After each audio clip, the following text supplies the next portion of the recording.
우리 찬송가 425장 함께 찬송 드리면서 수요일 오전 예배 우리 하나님께 드리도록 하겠습니다.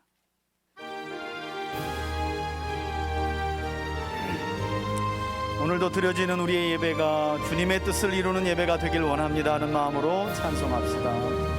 주님의 뜻을 이루소서. 고요한 중에 기다리니 진흙과 같은 날 빚으사 주님의 영상 만드소서. 주님의 뜻을 이루소서. 주님 발 앞에 엎드리니 나의 맘속을 살피시사 눈보다 희게 하옵소서.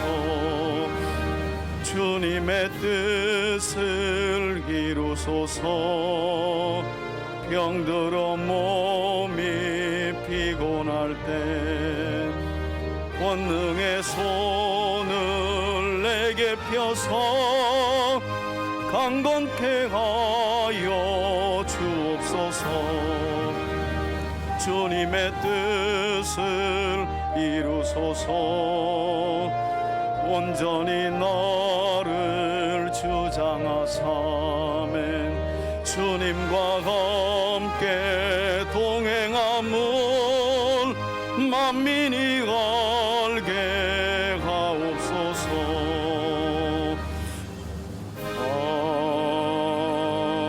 아멘. 287장 한 장 더 드립니다. 287장. 예수 앞에 나오면 죄사함 받으며 주의 품에 안기어 편히 쉬리라. 우리 주만 믿으면 모두 구원 얻으며 영생 복락 면류관 확실히 받겠네. 예수 앞에 나와서 은총을 받으며 마음의 기쁨 넘치어 감사하리라. 우리 주만 믿으면 모두 구원 얻으며 영생 복락 면류관 확실히 받겠네. 예수 앞에 설 때에 흰 옷을 입으며 밝고 빛난 내 집에 길이 살리라. 우리 주만 믿으면 모두 구원 얻으며 영생 복락 면류관 확실히 받겠네. 제가 기도하겠습니다. 창조주이시고 구원의 주가 되시며 심판의 주가 되시는 아버지 하나님, 감사와 찬양과 영광을 하나님 한 분께만 올려드립니다. 오늘도 주중 예배로 하나님의 영광을 위하여 거룩한 성도로 부름받은 하나님의 사람들이 현장과 각각의 삶의 처소에서 예배로 주님을 찾고 주의 이름을 부릅니다. 하나님, 예배자로 우리를 부르셨고 이 시간 예배자로 주님 앞에 응답하는 하나님의 사람들의 삶을 기억하여 주시고 예비하신 충만한 은혜를 누리는 복된 시간 되게 하여 주시옵소서. 말씀을 통해 오늘도 우리 가운데 찾아오셔서 진리의 말씀을 생각나게 하시고 깨닫게 하심으로 그리스도를 알게 하시고 그리스도를 통해 하나님이 누구신지를 우리에게 밝히 깨닫게 하실 성령님의 내주 충만하심을 사모합니다. 예배하는 각 사람에게 내주하신 성령님 충만한 은혜를 더하여 주셔서 이 시간 하나님 한 분만 기억하고 예배하며 믿음을 세워 경외하고 사랑함으로 나아가는 우리 모두가 되게 하여 주시옵소서. 긴 시간 코로나의 상황 중에 많은 사람들이 고통 중에 있습니다. 이제 위드 코로나 상황의 전환을 맞이하고 있습니다. 하나님께서 특별히 상황이 악해지지 아니하도록, 악화되지 아니하도록 도와주시고 이 나라와 이 민족과 특별히 한국교회 위에 하나님의 은혜와 은총을 더하여 주옵소서. 힘들고 어려웠던 시간들이었지만 교회뿐만 아니라 우리 자신의 믿음을 돌아볼 수 있는 귀한 시간들이었습니다. 남은 시간도 하나님과 우리와의 관계가 더욱 돈독해지게 도와주시고 어떤 상황 중에도 주의 약속의 말씀을 굳게 붙들어 성령 충만한 삶을 잃지 않는 우리 3대 가족들 되게 하여 주옵소서. 오늘 수요일 오전 예배 성경 바로 알기 시리즈 설교 12번째 시간입니다. 진리를 아는 것은 구원받아 새로운 삶을 살아가야 할 우리에게 너무나 중요한 책무인 줄 믿습니다. 하나님의 말씀이 깨달아지게 하시고 깨달아진 말씀을 통해 다시 한번 우리의 옛사람의 옷이 벗겨지게 하시고 단단하고 돌 같은 우리의 마음도 부드럽게 하여 주시는 성령님의 은혜를 충만하게 부어 주시옵소서. 무엇보다도 주의 말씀을 오해 없이 받길 원합니다. 하나님, 나에게 주시는 하나님의 말씀을 통해 나를 만나 주시기 위해 오늘 여기에 계신 하나님을 전인격적으로 깊숙이 만나고 돌아가는 저희들 되게 하여 주옵소서. 각각의 모습은 다르지만 한 영과 한 주와 한 하나님을 섬기는 우리임을 기억하게 하옵소서. 어려움 중에 있는 형제와 자매에게 긍휼을 베풀어 주시고 특별히 질병으로 고통당하는 하나님의 사람들에게 크신 은혜와 치료하심의 은총을 더하여 주옵소서. 경제적인 어려움으로 고통당하는 지체들도 있습니다. 하나님께서 어려움 중에 전능하신 오른팔을 내밀어 주시고 어려움을 극복할 수 있는 지혜와 믿음을 더하여 주옵소서. 시종을 주께 맡기며 예수님의 거룩하신 이름으로 기도합니다. 아멘. 오늘 저와 여러분들이 함께 나눌 하나님의 말씀은 에베소서 2장 5절로 8절까지의 말씀입니다. 저와 여러분들이 함께 합독하겠습니다. 함께 읽습니다. 시작. 허물로 죽은 우리를 그리스도와 함께 살리셨고 너희는 은혜로 구원을 받은 것이라. 또 함께 일으키사 그리스도 예수 안에서 함께 하늘에 앉히시니 이는 그리스도 예수 안에서 우리에게 자비하심으로써 그 은혜의 지극히 풍성함을 오는 여러 세대에 나타내려 하심이라. 너희는 그 은혜에 의하여 믿음으로 말미암아 구원을 받았으니 이것은 너희에게서 난 것이 아니요 하나님의 선물이라. 아멘. 할렐루야. 오늘은 아침에 일찍 비까지 내려서 조금 쌀쌀한 날씨입니다. 그럼에도 불구하고 완연한 가을 날씨네요. 오늘 우리 성경 바로 알기 시리즈 12번째 시간인데요. 말씀 제목이 이미와 아직 사이에 있는 구원이라는 제목이에요. 저도 성경 바로 알기 시리즈 설교를 이미 예전에도 많은 주제를 가지고 했고 또 구원론에 관한 부분도 몇몇 차례 다루긴 했는데 오늘 짧은 시간이고 어느 한 부분만 약간 특정지어 설명드리고 또 함께 살펴보긴 하지만 제가 여러분들에게 문자도 드린 것처럼 한국교회 성도들에게 가장 취약한 신앙적 문제점이 있다면 그게 바로 구원론이에요. 구원론.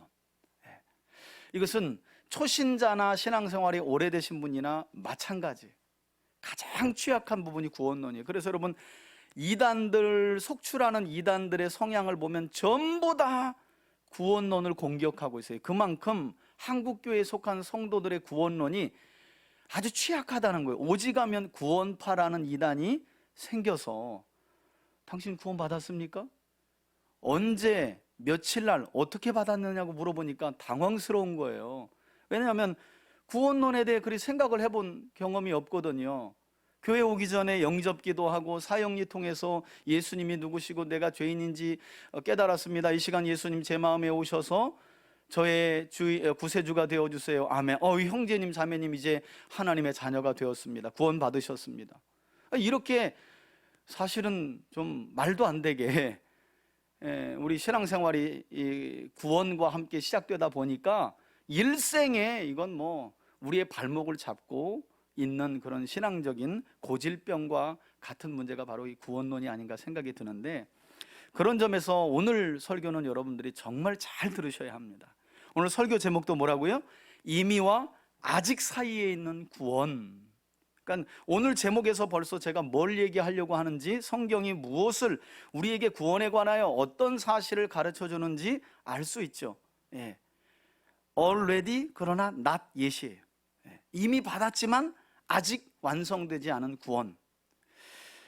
그래서 오늘도 성경 바로 알기 시리즈 12번째 구원론에 관한 말씀을 통해서 우리 3대 가족들의 신앙이 조금 더 성숙해지고 또 무엇보다도 든든하고 단단해야 돼요. 온전해지길 바라고, 그로 인해서 선한 하나님의 모든 일들을 감당할 수 있는 신실한 하나님의 사람들로 세워져가는 복된 시간이 되기를 주의 이름으로 축원해 드립니다. 여러분, 1970년대 그리고 80년대는요 특별히 우리 한국 교회 역사에서, 현대 역사에서 한국 교회가 가장 부흥했던 시기로, 아주 특별한 시기로 기억되는 그런 시기예요. 어떤 이야기까지 있느냐면 70년대 80년대는 그냥 십자가만 꽂아도 교회가 됐다 이런 말이 있을 정도로, 그냥 뭐 그때 당시에는 여러분 지금 같은 상가를 구하기란 이건 뭐 엄청나게 어려운 일이에요. 다 그 텐트 같은 거, 방석 같은 거 치고 멍석 깔고 그렇게 다들 교회를 시작하셨어요. 우리 선배들이 한 30여 년 40여 년 전만 해도 그랬다는 거예요. 그런데 놀랍게도 그 시기는요 그냥 십자가만 꽂아도 교회가 되었다, 사람들이 찾아왔다, 그런 아주 특별한 한국교회가 현대 역사에서 가장 부흥했던, 흥왕했던 시기로 기억되는 아주 특별한 시기였다는 거예요. 70년대 80년대가. 특별히 이때 우리 빌리 그레함 목사님을 모시고 진행했던 여의도 집회에는 여러분 무려 한 50만 명, 여러분 70년대 50만 명이면 어마어마한 숫자인 거예요. 70년대 50만 명이면 이런 50만 명이 넘는 사람들이 여의도 집회에 모여서 빌리 그레함 목사님 모시고, 제 기억으로는 그때 김장환 목사님이 아마 젊은 나이에 아마 통역을 했을 거예요. 제가 여러 영상을 보니까. 이때 여러분 50만 명이나 모이는 많은 사람들이 인산인해를 이루었고요. 실제로 그 자리에서 수많은 불신자들이, 전도 대상자들이 예수님을 영접하면서 그 이후에 교회로 수많은 사람들이 인도됐어요. 그 대규모 50만 명 집회를 통해서. 하지만 이처럼 한국교회가 숫자적으로 큰 부흥을 이루는데 지대한 영향을 끼쳤던 빌리 그레함 목사님의 이 대규모 집회는 좋은 이면 뒤에 악영향도 있었다는 거예요. 시간이 지나면서 한국교회 안에 지금까지도 고질병처럼 남아있는 몇 가지 부작용의 문제를 만들어냈어요. 그 중에 하나가 바로 일명 단박구원론이라는 거예요. 단박구원론. 용어를 설명드리면 여러분들이 잘 이해 못해요. 그런데 여러분들의 구원론을 물어보면 여러분들 모두가 다 이 단박구원론을 가지고 계실 거예요. 단박구원론이란 뭐냐면 말 그대로 예수님을 믿기만 하면 단박에 마치 구원을 그 시간에 확정짓듯이 구원받았다는 의미예요. 그러니까 내가 사형리 통해서 예수님 영접했는데, 그럼 영접하는 그 순간 구원을 확정받았다. 구원은 이미 already 이미 나에게 있어서 구원 문제는 끝났다. 이렇게 확정짓고 단정을 짓는 것을 단박구원론이라고 말해요. 특히 빌리 그레함 목사님 같은 경우는 그분이 이끌었던 대규모 집회나 부흥회 때마다 이 단박구원론을 아주 강력하게 주장하면서, 왜? 뭐 그 자리에 온 사람들을 뭐 알게 뭐예요? 수십만 명이 모였는데 그 중에서 어떻게 왔는지 알아요? 어떻게 무슨 이유로 왔는지 어떻게 알아요? 그래서 이분이 이때 이 대규모 집회나 부흥회 때마다 많이 인용했던 본문이 어디냐면, 여러분 어딜까요? 단박 구원론을 이야기하기에 이 시간 여러분들이 예수를 주로 고백하기만 하면 하나님이 여러분들을 구원하십니다, 천국 갈 수 있습니다, 이렇게 얘기하기에 가장 좋은 본문이 어딜까요? 바로 복음서 말미에 있는 예수님 십자가 좌우편에 달린 누구 이야기? 강도 이야기인 거예요. 강도 이야기. 봐라, 일생의 강도짓하며 살았다가도 그 십자가에 달린 그 순간 예수를 그리스도라고 고백하니 천국 가지 않았느냐. 이게 단박구원론을 이야기하면서 빌리그레암 목사님이 가장 많이 인용했던 본문이에요. 사실 전도해 보니까 그나마 교회의 맛을 본 분들 중에 어떤 분들이 어떤 우스개 얘기를 하냐면, 아이고 목사님 뭐 이렇게 살다가 그 예수님 십자가 달리실 때 좌우편에 달려 있다가도 구원받은 그런 사람들이 있잖아요. 저도 제멋대로 살다가 그런 때가 오면 제가 예수 영접하고 뭐 낙원에 저도 가면 되죠. 제가 그렇게 사람이 어리석을 수가 있나. 아니, 죽는 시점을 안다면 여러분 좀 그렇게 할 어떤 계획이라도 이루어지잖아요. 그런데 사람들이 죽는 시점을 아냐는 거예요. 모르잖아요. 근데 그렇게 어리석은 생각을 우스개 얘기지만 하는 분들도 계시더라고. 여하튼 이렇게 빌리그레암 목사님이 단박구원론을 주장하기 위해 가장 많이 인용하는 본문이 예수님의 십자가 좌우편에 달렸던 강도 이야기였다는 거예요. 흥미로운 사실은 이때부터 아이러니하게 성경에는 나와 있지도 않은 우편 강도의 구원 이야기가 교회 안에 회자되기 시작해요. 여러분들도 들어보셨죠? 좌우편의 강도들 중에 어떤 강도가 구원받았다고요? 우편 강도가. 성경 보셨어요? 여러분 성경 보면 좌편인지 우편인지 안 나와요. 근데 이때부터 우편 강도가, 물론 이제 성경의 용례적으로 보면 우편이 의로운 쪽이기 때문에 그랬을 것이다 이야기는 하지만 여하튼 성경에는 있다 없다. 그러니까 혹시 강도 이야기 나올 때 우편 강도 이야기 나오면 우측 아닙니다. 만일에 우리가 천국 가서 좌측이 받았으면 얼마나 곤란해요. 천국 갔더니 좌측에 있는 분이 구원을 받았으면 어떡하냐고 민망해가지고. 성경에 사실은 정확하게 우편 강도가 구원받았다는 말도 없어요. 그런데 이때부터 사실은 교회 안에 회자되기 시작한 거예요. 우편 강도 이야기가. 누가 시작했는지 모르지만 여하튼 목사님들 입에서 나온 이야기겠죠. 누군가 한 사람이 잘못 이야기한 게 그냥 온 교회 안에 우편 강도가 구원받았다. 자, 그리고 또 한 가지 우리가 기억해야 할 것은, 우리가 흔히 생각하는 것처럼 여러분 예수님의 십자가 좌우편에 달린 강도는요, 우리는 흔히 그냥 강도하니까 아주 악한 짓을 범한 아주 중죄인이구나 이렇게 생각할 수 있는데, 여러분 마태나 마가복음에 쓰인 이 강도라는 헬라어가 레스타이라는 말이에요. 레스타이라는 말은 그냥 단순히 범죄자라는 말인데요, 학자들에 따르면 예수님 당시에 레스타이라는 말은 꼭 강도가 아닐 수 있다고 학자들은 주장해요. 오히려 로마가 이스라엘을 다스리고 있었을 때에 이 레스타이라는 말은 범죄자를 통틀어 일컫는 말이기도 하지만 학자들에 따르면 정치 사범을 주로 일컬을 때 썼다는 거예요.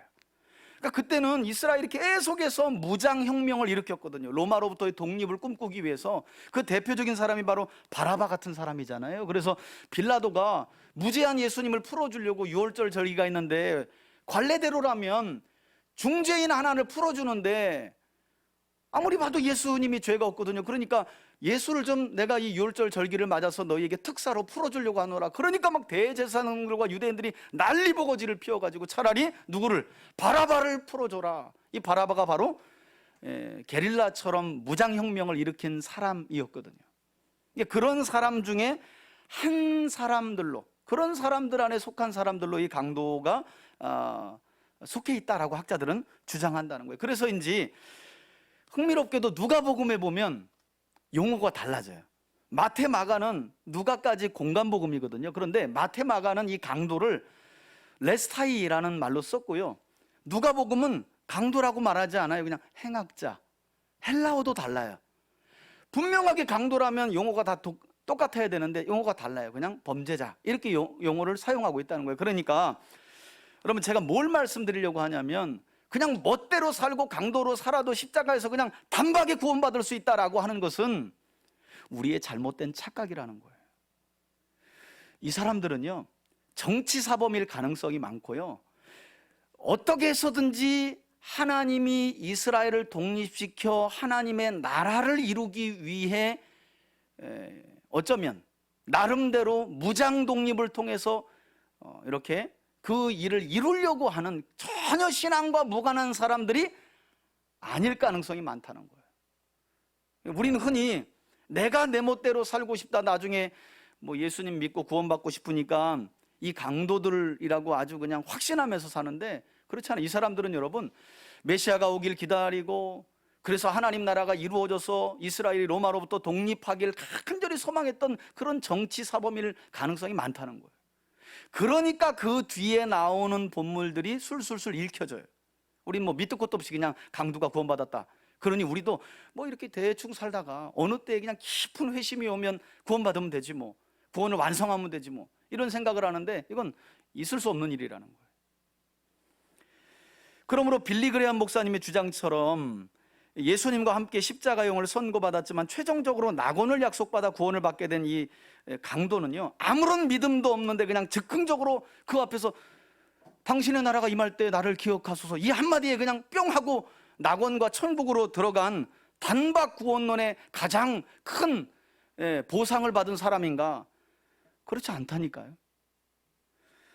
자, 그렇다면 십자가상에서 예수님을 통해 구원받게 된, 사실은 많은 그리스도인들이 제일 부러워하는, 왜냐하면 멋대로 살고 싶다, 나도 그 끄트머리 가서 진실한 고백을 통해 구원을 완성하고 싶은 사람들이 많거든요. 사실은 그런 사람들은 구원받았다고 볼 수 없는 거죠. 구원이란 그런 의미가 아니니까. 자, 그러면 예수님을 통해 이렇게 구원받게 된 이 강도는 도대체 어떤 믿음을 가졌는가? 여러분, 성경이 짧게 언급하고 있지만 이 예수님의 좌우편에 달린 어느 척인지는 알 수 없지만 이 강도가 예수님께로부터 낙원을 약속받게 되는, 구원을 약속받게 되는 그 짧은 과정을 보면 엄청난 사건이 그 안에 있었다는 사실을 우리가 발견할 수 있어요. 근데 이 사실이 마태나 마가에는 안 나와 있어요. 공간복음인 누가복음에만 조금 서술형으로 기록되어 있는데, 여러분, 의사 누가는 누가복음 23장 29절 이하에서 구원받은 강도가 그냥 그 자리에서 당신의 나라가 임할 때 나를 기억하소서, 이 한마디에 그냥 뿅 하고 구원받고 천국으로 옮겨진 것이 아니라고 말해요. 그 전에 믿음의 행위가 있었다는 거예요. 믿음이 고백되었다고 말해요. 누가만 유일하게. 왜냐하면 누가복음 1장에 보니까 자세히 미루어 살핀 후에 누가복음을 기록했거든요. 물론 마태나 마가는 필요하지 않으니까 기록하지 않았을 거예요, 그 부분에 대해서. 그러나 누가는 놓치지 않았어요. 아주 자세하게 기록합니다. 첫째, 이 좌우편 어느 쪽인지 알 수 없지만 십자가상에서 구원받은 강도는요, 누가복음에 따르면 어떤 믿음의 고백을 하냐면 끝까지 예수님을 메시아로 고백하지 않고 비방하는 자기 동료를 책망했다 그래요. 꾸짖었다는 말이 나와요. 여러분, 도대체 그 강도가 예수님과 무슨 상관이 있길래 그것도 같은 일을 하고 함께 십자가에 못 박힌 자기 동료를 꾸짖어 가면서까지 그가 그렇게 행동했겠어요? 믿음이죠, 믿음. 누가는 그것을 이 구원받은, 낙원을 약속받은 강도의 믿음이라고 우리에게 설명하고 있는 거예요. 예수님을 비방하는 그를 꾸짖었대요. 두 번째는요, 그는 예수님을 비방하는 자기 동료를 향해 뭐라고 하냐면 넌 정말 하나님을 두려워하지 않느냐? 이렇게 말해요. 이것도 역시 그의 무슨 행위? 믿음으로부터 나온 거예요. 믿음으로부터. 그냥 아이고 뭐 아무런 소망도 없는데 당신의 나라가 임할 때 나를 기억하소서, 끄트머리 가서 그냥 이 한마디에 천국으로 뿅 옮겨졌다. 이건 우리가 쓰는 소설이고요. 짧은 순간이지만 그 안에 그는 예수님을 하나님으로 인정하지 않고 비방하는 자기 동료를 꾸짖었어요. 그리고 또 한마디가 뭐냐면 넌 하나님을 두려워하지 않느냐라고 말합니다. 이것으로 끝난 게 아니죠. 누가의 기록에 따르면 그는 스스로 자신의 죄를 자백하면서 예수님에 대해 뭐라고 고백합니까? 자기 동료에게 그분이 행하신 것들 중에 하나도 옳지 않은 것이 없다. 이게 무슨 말이에요? 완전하시다는 의미예요. 여러분, 한번 우리를 돌아보자고요. 여러분, 우리 안에 이런 신앙이 있나요? 이 강도는 이런 신앙과 믿음으로 구원받은 거라니까요. 그냥 단박에 그 찰나의 순간 어떻게 그냥 툭 하고 동의한 게 구원받은 게 아니라 자기 동료를 꾸짖고 하나님을 두려워 않느냐고 책망하고, 그리고 예수님이 행하신 모든 일은 옳다, 의롭다. 이게 믿음의 고백이잖아요. 가만히 돌아보면 우리하고 똑같은 고백이잖아요. 그 믿음의 고백으로 구원받은 거예요. 더 나아가서는 무엇보다도 이 구원받은 강도는요, 메시아이신 예수님을 통해 이 땅에 궁극적으로 완성될 하나님의 나라. 그래서 뭐라 그래요? 당신의 나라가 임할 때에 나를 기억하소서. 여기서 우리가 조금 그죠? 쫄리죠, 그죠? 우린 별로 천국 기대 안 하잖아요. 여기가 천국인데 뭘 하나님의 나라를 기대해? 그리고 이미 우리 안에 시작된 하나님의 나라도 잘 발견을 못해요. 나라 없이 산 지가 너무 오래됐잖아요. 사실은 그리스도 예수님을 영접한다는 것은 그리스도라는 하나님 나라의 본질이 우리 안에 와 있고, 그래서 예수 믿는 사람은 하나님 나라의 영역 안으로 이미 들어가서 이 땅으로부터 그 나라를 침투해가면서 확장하고 넓혀가며 살아가는 건데, 그냥 마냥 죽으면 천국 가겠지 이런 어리석은 생각을 가지고 살아가는 사람들이 교회 안에 너무 많다는 거죠. 뭐 그러다가 때가 돼서 이렇게 단박으로 구원받은 강도처럼 어떤 계기가 있으면 나도 확 뭐가 돼가지고 가겠지. 여러분, 그런 일은 없습니다. 꼭 기억하셔야 돼요. 구원은 그렇게 받는 게 아니에요. 단박에 확정짓는 것이 아니라는 거예요. 짧은 구절로 설명하지만 그는 자기 동료를 향해, 다시 한번 말씀드리지만, 예수를 그리스도로 인정하지 않는 자기 동료를, 비방하는 동료를 꾸짖습니다. 너 하나님을 두려워하지 않느냐고 말해요. 그리고 더 나아가서는 자기 죄를 고백하면서 예수님은 모든 것이 옳습니다, 의롭습니다, 그리고 당신의 나라까지 고백해요. 여러분, 이런 사람에게 구원 안 주고 낙원이 약속 안 되면 누가 천국 들어가요? 그잖아요, 그죠? 우리가 익히 알고 있는 구원을 받기 위해 필요한 믿음의 조건이 무엇인지에 대해서 고민해 볼 때 그는 다 가졌어요. 하나님 나라까지 소망하는. 그래서 그 믿음을 가지고 구원받았다는 거예요. 그냥 어쩌다가 십자가상에서 구원받은 것이 절대 아님을 우리가 기억해야 돼요. 다시 말해서 십자가상에서 구원받은 강도는 우리가 흔히 생각하는 것처럼 그 자리에서 즉흥적으로 단박 구원을 받은 것이 아니라는 거예요. 제가 지금까지 설명드린 것처럼 누가복음의 기록에서 봤던 것처럼, 자 여기 보세요. 누가복음에서 기록에서 봤던 것처럼 그는 철저히, 오늘은 중요하니까 잘 주무시면 안 돼. 잘 들으셔야 돼. 구원론에 관한 거니까. 그는 철저히 자신의 지난 삶을 돌이켜서 예수님께서 그리스도라는 사실을 인정하고 받아들이는 참된 회심의 순간을 맞이하였기 때문에 예수님께로부터 뭘 약속받은 거라고요? 낙원과 구원을 약속받은 거라는 거예요. 그냥 단박에 그냥 어쩌다가 받은 게 절대 아니라는 거예요. 오해가 풀렸죠? 아무리 유명한 목사님이라도 잘못 서명한 거죠. 또 시점으로 보면 그럴 수밖에 없다고 믿어요. 수십만 명의 사람들이 모였고, 이 사람들은 뭐가 뭔지도 모르게 왔는데 그 사람들이 은혜 받을 이야기는 강도 이야기지 뭐. 그래서 그분이 그걸 그렇게 많이 강조했는데, 문제는 그것이 오늘날까지 교회 안에 뿌리 내려가지고 성도들 대부분 믿음의 중심의 구원론이 단박 구원론을 가지고 있다는 거예요. 나 10여 년 전에 예수 믿을 때 이미 나 구원 받았는데 그걸로 끝이에요. 이미 받은 구원으로 확정 짓고 끝났다는 거예요. 오늘 제 설교가 되게 헷갈릴 수도 있어요. 목사님, 그런 거 아닌가요? 구원 이미 받은 거 아닌가요? 조금 더 들어보세요. 여러분, 이 외에도 한국교회 성도들이 단박구원론에 빠지게 되는 또 다른 성경 구절이 있는데, 그 유명한 구절이 바로 로마서 10장 10절. 사람이 마음으로 믿어 의에 이르고 입으로 시인하여 구원에 이르니라. 이거 가지고 아무튼 길거리에서 저도 엄청나게 많은 사람들한테 영접기도 많이 시켰어요. 자, 따라하세요. 사람이 마음으로 믿어 의에 이르고 입으로 시인하여. 그러니까 이 시간 앉아 계신 분이 마음으로 동의하시고 예수를요 입으로 시인하세요. 그러면 하나님이 구원을 주신다잖아요. 가장 많이 써먹은 거죠, 사실 우리 전도 현장에서. 그래서 적지 않은 분들이 이 로마서 10장 10절의 말씀을 단순히 지적인 동의 수준에서 믿음만 있어도, 그러니까 입술로 믿습니다, 아멘, 이러면 마치 구원을 단박에 확정짓는 것처럼 오해하고 계시다는 거예요. 그래서 이런 기계적인 아멘 잘하시는 분들도 많죠, 그죠? 아멘 많이 하면 구원받는다.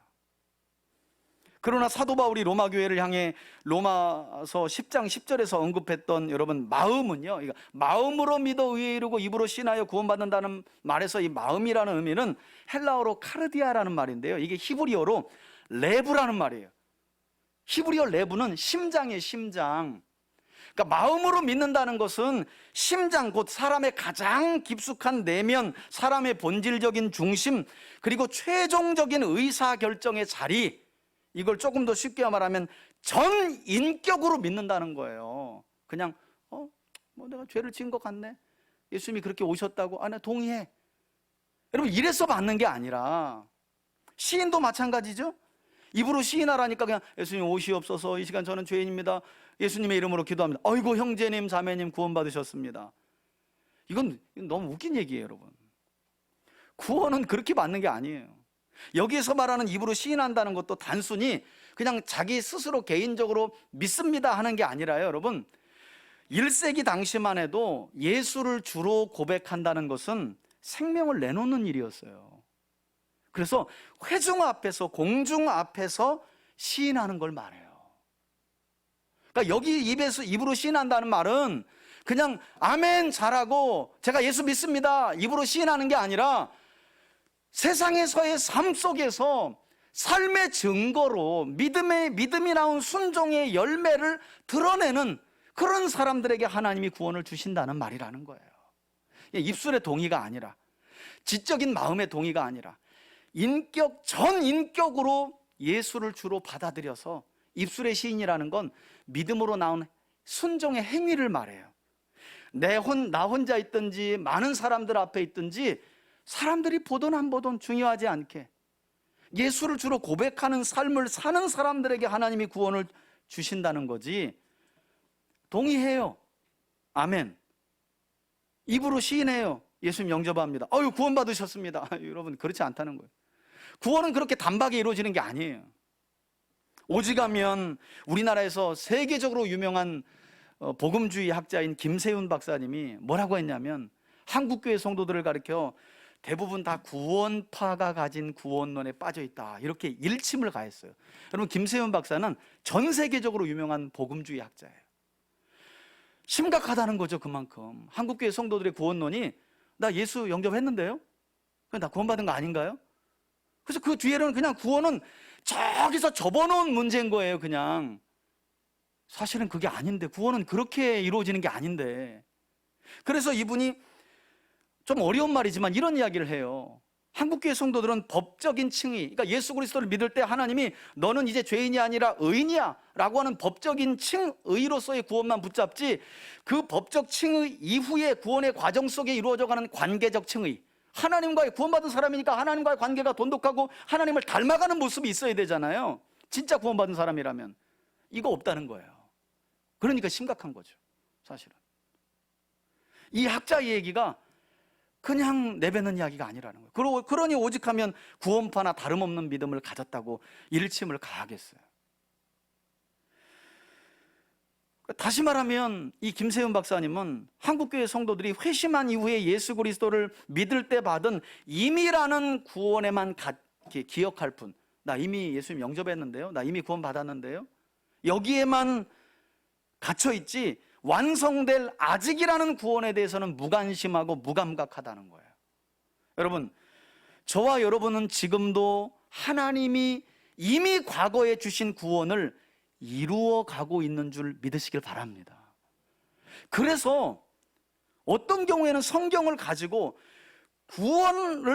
구원하시겠다고 사람을 택하시고 버리시는 분은 하나님이시지만, 그 사람의 열매를 통해 저 사람이 구원받은 사람인지 아닌지 알 수 있을까요, 없을까요? 있어요. 선택은 하나님이 하지만 성경을 보면 알 수 있다니까요. 구원받은 사람들은 절대 제멋대로 살지 않아요. 구원받은 이후에 자기 소원에 미쳐 살지 않아요. 자기 소원을 이루려고 하나님을 이용하지 않아요. 그건 구원받지 못한 사람이에요. 그러니까 좋은 게 좋은 거라고, 아이고 집사님 구원 받았지, 아유 구원 받았는데 뭐 했니, 여러분 그런 말에 속지 마세요. 그럼 누가 책임질 거예요? 아무도 책임 못 져요. 결국 지옥 가는 것은 본인이에요. 이런 주장은요, 종교개혁자인 칼빈도 동일하게 내세웠어요. 그래서 칼빈이 성도라는 말을 우리가 많이 쓰잖아요. 이 성도라는 개념을 어떻게 정의했냐면, 저를 보세요. 성도란 구원을 확정지은 사람들이 아니라, 잘 들으세요, 성도란 구원을 단박에 확정지은 사람들이 아니라 구원의 길에, 한번 따라합시다. 구원의 길에 들어선 사람들. 여러분, 칼빈이 그 이야기를 했어요. 단박에 구원을 확정짓고 끝낸 사람들이 아니라 성도라는 말은 구원의 길에 들어선 사람들이다. 정말 성경적인 표현이죠. 구원의 길에 들어선 사람들. 쉽게 말해 칼빈도 사도 야고보가 야고보서에서 경고했던 것처럼 순종의 행위를 낳지 않는 믿음의 허구성을 이처럼 강조했다는 거예요. 구원받는 믿음을 가진 사람들은 반드시 순종의 거룩한 하나님의 말씀을 따라 거룩하고 성결하게 살아가는 삶의 열매가 있어요. 그것이 좀 작을 수 있고 많을 수 있는 차이는 성화의 과정 중에 좀 차이가 있을 수 있겠지만, 근데 이거 그냥 과거의 일로 치워버리고 그냥 열심히 종교 생활을 하는 사람들은 다시 잘 돌아봐야 된다니까요. 그 사람은 구원받지 못한 사람일 가능성이 많아요. 구원은 그런 의미가 아니거든요. 주문이 아니에요. 구원은 예수님 오세요, 저는 죄인입니다, 저를 이 시간 영생으로 이끌어주세요, 예수님의 이름으로 기도합니다, 뿅. 여러분, 구원은 그렇게 일어나지 않아요. 저도 이 구원론에 관해서 공부하면서 성경 연구하니까 이제 이게 되게 위험한 거구나. 사형리, 이게 예수님 하나님이 자녀가 되셨습니다 이렇게 그냥 막 갖다 얘기하는 게 되게 위험하구나, 이런 생각을 많이 해봤는데요. 여러분, 한 가지 이제 여기서 잘 들으셔야 돼요. 자, 그렇다고 해서 우리가 일상의 삶을 살아가면서 구원을 확신하며 살아가는 것이 잘못된 것은 아니에요.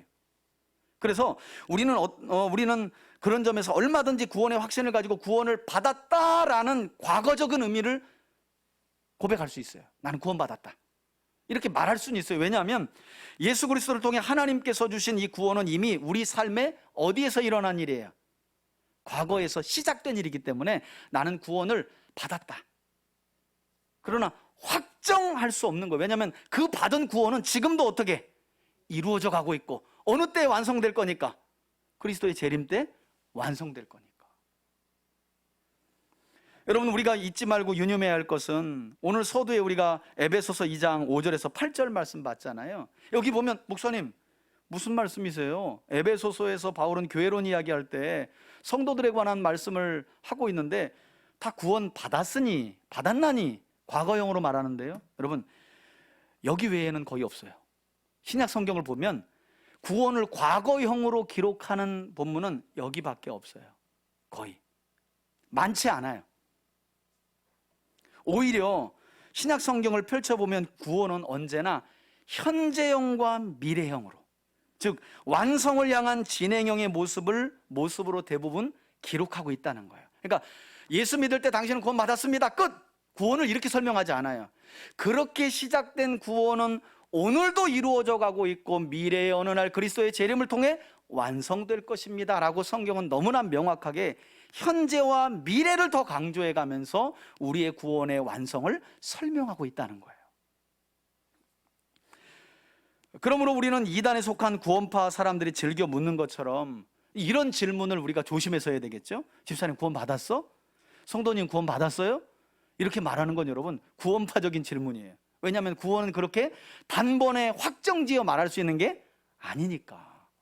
뭐 언제 어떻게, 당신 태어난 생일이 있듯이 구원받은 날짜도 알아야지, 날짜도 모르면서, 그건 여러분 성경을 너무 무식하게 본 사람들의 말이에요. 예수님이 니고데모가 찾아왔을 때 성령으로 거듭난 사람은 마치 바람에 나무가 흔들리는 것처럼 임의로 불매 임의로 와서 알 수 없다고 하는데 무슨 생일을, 그러다 보니까 이 구원파 사람들은 뭐에 집중하겠어요? 구원 받았다고 확신하는 그날 체험한 어떤 그 울든지 떼굴떼굴 굴렀든지 그거에 되게 집중하는 거예요. 그게 없으면 당신은 뭐 못 받은 거예요. 예. 여러분, 구원이라는 건 한번 돌아보세요. 여러분 언제 구원 받으셨어요? 언제 구원받은 날짜라고 믿어지세요? 저는 개인적으로 그걸 모르겠더라고요. 가랑비에 옷 젖듯이 하나님께서 저를 교회로 이끄시고 하나님께로 나아가는 과정 중에 어느 순간 나는 하나님 안으로 들어왔구나. 나는 여전히 목사가 되어도 부족하고 연약하지만 하나님의 약속이 분명하다면 나는 구원 안에 있구나. 그러면서 구원받은 자로서의 삶을 살아가기 위해 노력하는 삶으로 가더라고요. 여러분, 그런 게 구원이지 무슨 그냥 뭐 하나 단순히 그냥 그 자리에서 즉흥적으로 했다고 뭐 구원받고 확정 짓고, 그게 아니라는 거죠.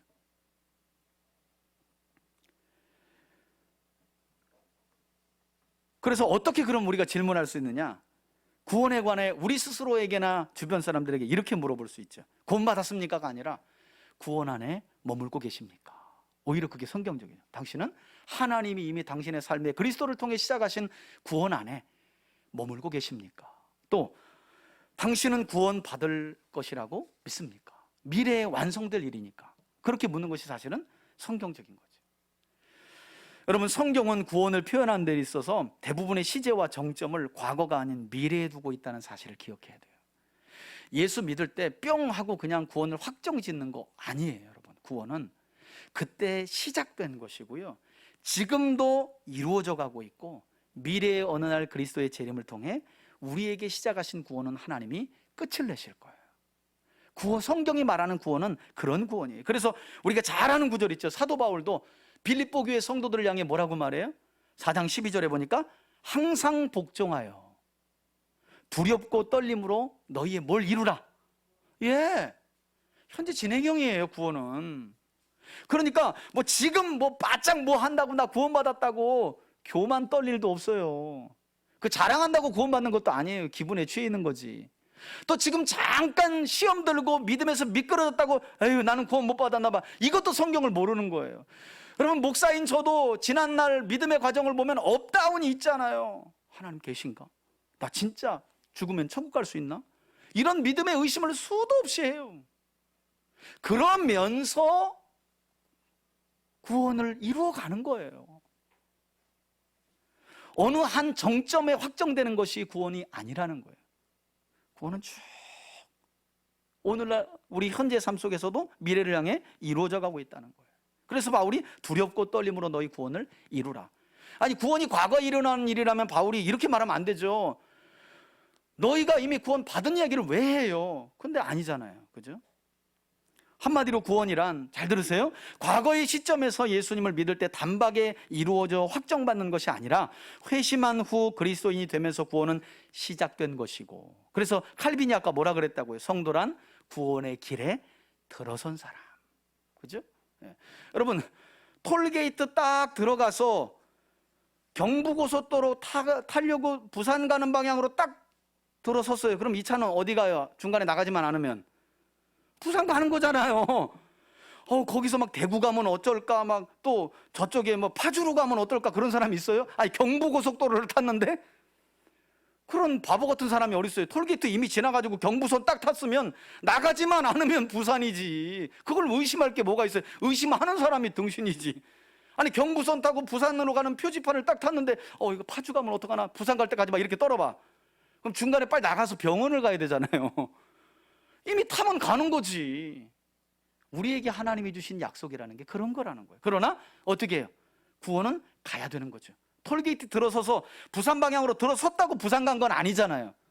가야 되는 거잖아요. 그 표지를 따라 가야 되는 거잖아요. 이루어가는 거예요. 그리고 거기 가야 도착하는 거죠. 하나님이 우리에게 주신 구원이라는 게 그런 의미라는 거예요. 마지막 심판의 날까지 평생 동안 이루어지는 과정, 성경은 이것을 구원이라고 우리에게 말씀한다는 거예요.